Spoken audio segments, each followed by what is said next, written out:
Hello दोस्तों, आप सब कैसे हैं। बहुत दिनों के बाद आज हम वीडियो बना रहे हैं, ठीक है ना। आज जो वीडियो बनने वाला है 10वीं क्लास का वीडियो बनेगा, ठीक है ना। पहला चैप्टर से एकदम बेसिक से आपको समझाया जाएगा, पूरा कॉन्सेप्ट के साथ, ठीक है ना, थ्योरी के साथ आपको समझाया जाएगा।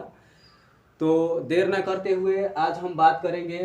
पहला चैप्टर है आपका वास्तविक संख्याएं, जिसको इंग्लिश में बोलेंगे रियल नंबर, ठीक ना। सबसे पहले थ्योरी के बारे में चर्चा कर लेते हैं, ठीक है ना। जिसको थ्योरी सही ढंग से समझ में आ जाएगा वो चैप्टर बना लेगा, ठीक है। तो आइए देखते हैं, ठीक है ना। तो सबसे पहले इसमें हम जानेंगे वास्तविक संख्या के बारे में। वास्तविक संख्या, ठीक ना। सबसे पहले क्या जानेंगे, वास्तविक संख्या के बारे में। आखिर वास्तविक संख्या होता क्या है, ठीक है ना।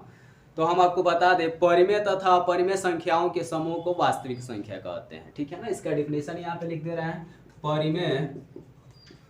परिमेय तथा अपरिमेय संख्याओं के समूह को वास्तविक संख्या कहते हैं।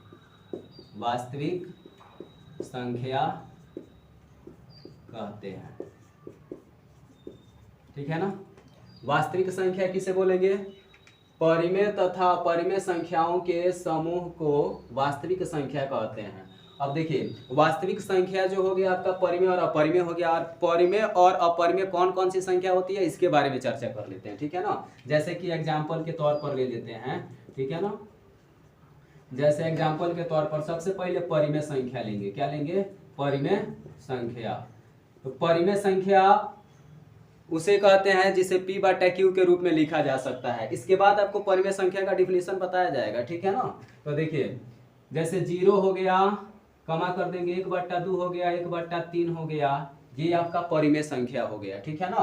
अपरिमेय संख्या का एग्जाम्पल ले लेते हैं, अपरिमेय संख्या, ठीक है ना।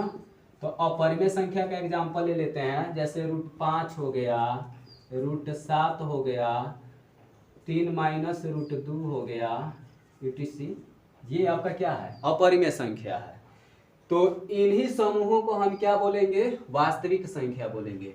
परिमेय और अपरिमेय संख्या का जो समूह बन रहा है ये आपका वास्तविक संख्या कहलाएगा। कोई दिक्कत नहीं होना चाहिए, ठीक है ना। इसके बारे में समझ गए। अब हम इसमें जानेंगे दूसरा जो डिफिनेशन होगा परिमेय संख्या के बारे में, ठीक है ना। जस्ट आपको बताएं, जिसको P/Q के रूप में लिखा जा सकता है उसको परिमेय संख्या कहते हैं। तो आइए देख लेते हैं परिमेय संख्या के बारे में। परिमेय संख्या, परिमेय संख्या, ठीक ना, जिसे P/Q के रूप में लिखा जा सकता है उसे परिमेय संख्या कहते हैं। परिमेय संख्या कहते हैं। और देखिए, परिमेय संख्या के लिए क्या होता है, P/Q डज नॉट, यहाँ पे Q डज नॉट क्या हो जाएगा, 0, ठीक है ना। देखिए, परिमेय संख्या जिसे P/Q के रूप में लिखा जा सकता है उसे परिमेय संख्या कहते हैं। P/Q इक्वल टू क्या हो जाएगा, Q डज नॉट 0 हो जाएगा, ठीक है ना। Q के बराबर 0 नहीं होना चाहिए, याद रखिएगा, Q के बराबर 0 नहीं होना चाहिए, ठीक है ना। जैसे कि एग्जाम्पल के तौर पर ले लेते हैं बाबू। एग्जाम्पल हो जाएगा 0 हो गया, 1 हो गया, 3/5 हो गया, 2/7 हो गया। अब इसको कैसे समझेंगे कि आखिर ये कैसे परिमेय संख्या है, ठीक है ना। जिसको P/Q के रूप में लिखा जा सकता है उसी को परिमेय संख्या कहेंगे। P/Q equal to Q does not 0 होगा, ठीक है ना। तो यहाँ पे ध्यान दीजिए, यहाँ पे करेंगे क्या, जैसे 0 हो गया, ठीक है ना। तो 0 जब बट्टा में कुछ नहीं रहता है तो एक इसको लिख लेंगे P/Q, Q डज नॉट क्या हो जाएगा, 0, ठीक है ना। Q डज नॉट 0, Q के बराबर 0 नहीं आना चाहिए, तो ये आपका परिमेय संख्या हुआ। वैसे ही एक दिया है तो एक को भी हम क्या करेंगे, 1/1 लिखेंगे, P/Q, पोस्ट में लिखेंगे Q डज नॉट क्या हो जाएगा, 0। पोस्ट में क्या लिखेंगे, Q डज नॉट 0, ठीक है ना। तो 1/1 p/q के रूप में लिख सकते हैं। ये भी आपका कौन सी संख्या है बाबू, परिमेय संख्या है, ठीक है ना। उसके बाद से और भी दिया है 3/5, इसको भी p/q के रूप में लिखा जा सकता है। q डॉज नॉट क्या कर देंगे, 0। समझ में आ गया होगा कि परिमेय संख्या कैसे है। तो जिसको p/q के रूप में लिखा जा सकता है वो आपका परिमेय संख्या है। परिमेय संख्या का यहाँ पे डिफिनीशन दिया गया है, कुछ एग्जांपल भी आपको बता दिए हैं, क्लियर हो गया होगा। नेक्स्ट देखते हैं, ठीक है ना। तीसरा डिफिनीशन हम जानेंगे अपरिमेय संख्या। अपरिमेय संख्या, ठीक ना।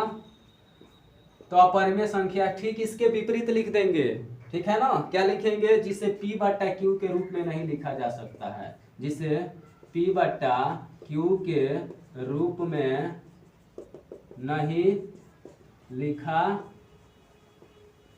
जा सकता है,